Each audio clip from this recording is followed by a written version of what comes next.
अब बात सीरिया की, जहां अमेरिका ने भीषण हवाई हमला करके 2 बड़े आतंकी कमांडरों को मार गिराया है। वहीं इजराइल ने सीरिया से अपनी सेना हटाने से इनकार कर दिया है।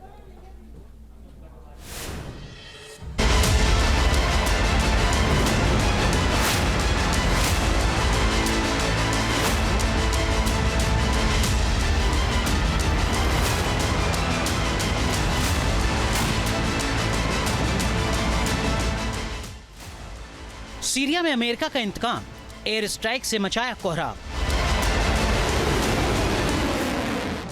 सीरिया से आया ये वीडियो हैरान करने वाला है। कार में बैठे बैठे ही आतंकी कमांडर जहन्नुम पहुंच गया। अमेरिका ने ऐसा हमला किया कि आतंकी कमांडर को बचने का मौका भी नहीं मिला। सीरिया के उत्तरी इदलिब इलाके में मौजूद इस कार पर अमेरिका के MQ-9 रीपर ड्रोन ने हमला किया। ड्रोन से AGM-114R9X हेलफायर मिसाइल दागी, जिसने आतंकी कमांडर के टुकड़े कर दिए। अमेरिका ने हमले में उसी मिसाइल का इस्तेमाल किया जिससे अलकायदा के सरगना अल जवाहिरी को मौत के घाट उतारा गया था और इसी तरह उस आतंकी को मार गिराया गया था। रिपोर्ट्स के मुताबिक मारे गए आतंकी अबू दजान अल तुर्किस्तानी था। वो सीरिया में सक्रिय तुर्किस्तान इस्लामिक पार्टी का कमांडर था। अल तुर्किस्तानी HTS में भी शामिल रह चुका था। इसके अलावा अमेरिका ने उत्तरी पश्चिमी सीरिया में किए गए हवाई हमले में अलकायदा से जुड़े एक और बड़े आतंकी कमांडर को ढेर कर दिया। अमेरिकी सेटकॉम के मुताबिक हवाई हमला इस इलाके में आतंकी समूहों को रोकने और उन्हें कमजोर करने के लिए किया गया।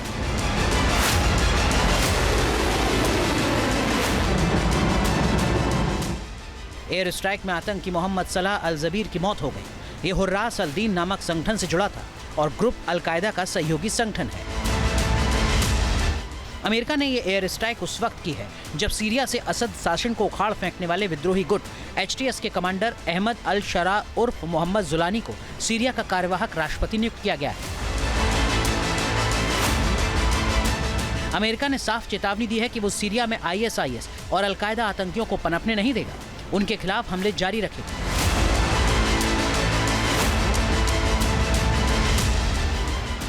इससे पहले भी असद के तख्ता पलट के बाद अमेरिका ने ISIS के खिलाफ 75 से ज्यादा एयर स्ट्राइक की थी, तबाही मचाई थी।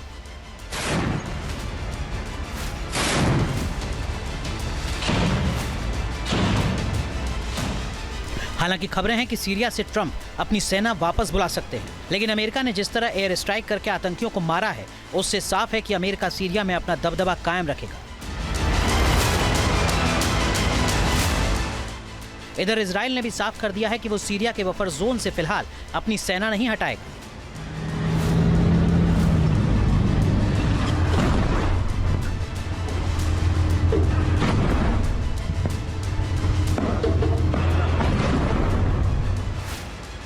सीरिया ने मांग की थी कि इजराइल गोलन हाइट्स को खाली करे, लेकिन माउंट हार्मून तक कब्जा जमा चुकी इजरायली सेना अब पीछे हटने को तैयार नहीं है।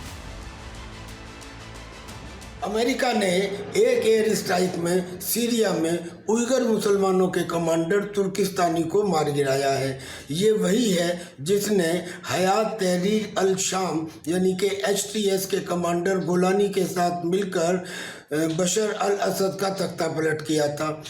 अब HTS is supported by Turkey and Turkey supports Syrian National Army, यानी कि कुल मिला के अमेरिका और इजराइल HTS को अब ताकतवर बनने देना नहीं चाहते।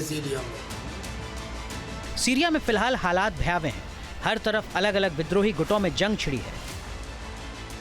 उत्तरी सीरिया में कुर्दिश फोर्स और तुर्की समर्थित विद्रोही गुटों में आमने सामने की लड़ाई चल रही है, तो पूर्वी इलाके में ISIS अपने पांव जमाने की कोशिश कर रहा है। अमेरिका भी फिलहाल इदलिब के करीब कोबानी बेस पर तैनात है और यहीं से सीरिया में हालात पर नजर रख रहा है। अमेरिका और इजराइल दोनों की मंशा सीरिया में दोबारा ईरान के दखल को रोकना है, जिसके लिए दोनों लगातार सीरिया में हवाई हमलों को अंजाम देने में लगे हैं, आतंकियों के ठिकानों को निशाना बना रहे हैं। Team news nation. News nation अब व्हाट्सएप पर खबरों की ताजा अपडेट के लिए न्यूज़ नेशन के इस QR कोड को स्कैन करें।